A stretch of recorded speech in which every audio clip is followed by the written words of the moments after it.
আপনার কাছে বিনীতভাবে জানতে চাই আমাদের মাননীয় প্রধান উপদেষ্টার কাছে যে কি করে আজকে চিন্ময় দাশগুপ্তকে চিন্ময় কৃষ্ণ দাসকে এখানে আপনার গ্রেফতার করা হলো, তার আইনি ভিত্তিটা কী ছিল এবং একই সঙ্গে তার নৈতিক এবং অন্যান্য ভিত্তি আন্তর্জাতিক মানবাধিকার, তাদের সমাবেশ করার অধিকার আছে, তাদের কথা বলার অধিকার আছে।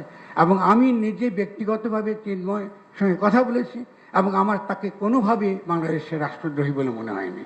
তাদের কিছু অভিযোগ আছে এবং এর আগে বিভিন্ন রকম রাজনৈতিক দলগুলো তাদেরকে ব্যবহার করেছে, অত্যন্ত খারাপভাবে ব্যবহার করেছে।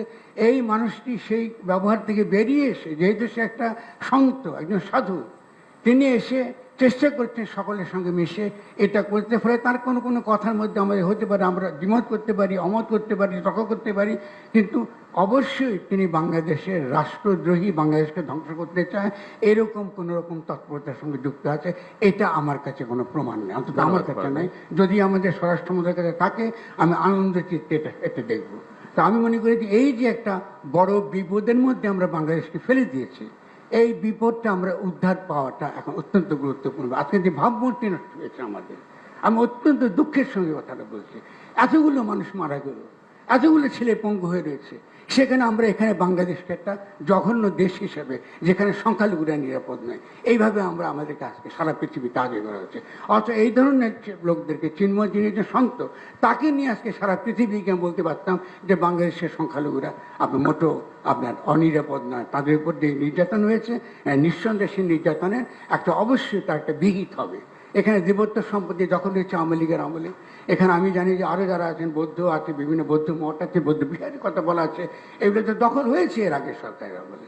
তবে এই সরকার তো উচিত ছিল এই যে বিষয়গুলো, যেগুলো তারা আন্তরিকভাবে হাজির করার চেষ্টা করছেন, এটা মনোযোগ দিয়ে শোনা। তো আমি বিনীতভাবে অনুরোধ করবো। তাছাড়া আরেকটা কথা বলি, মাজার ভাঙ্গা হচ্ছে, মাজার ভাঙ্গা হচ্ছে।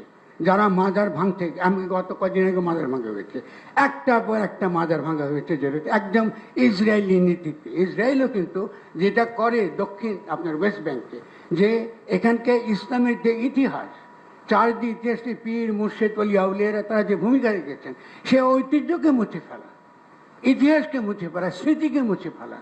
শাহপরানের মাজারকে ধ্বংস করা হয়েছে, এরপর একটা পর একটা মাজার ধ্বংস করা হচ্ছে। কিন্তু এই সরকারের দিক থেকে আমরা কিন্তু কোনো প্রকার সত্যিকারের শক্ত কোনো অবস্থান দেখি না। যারা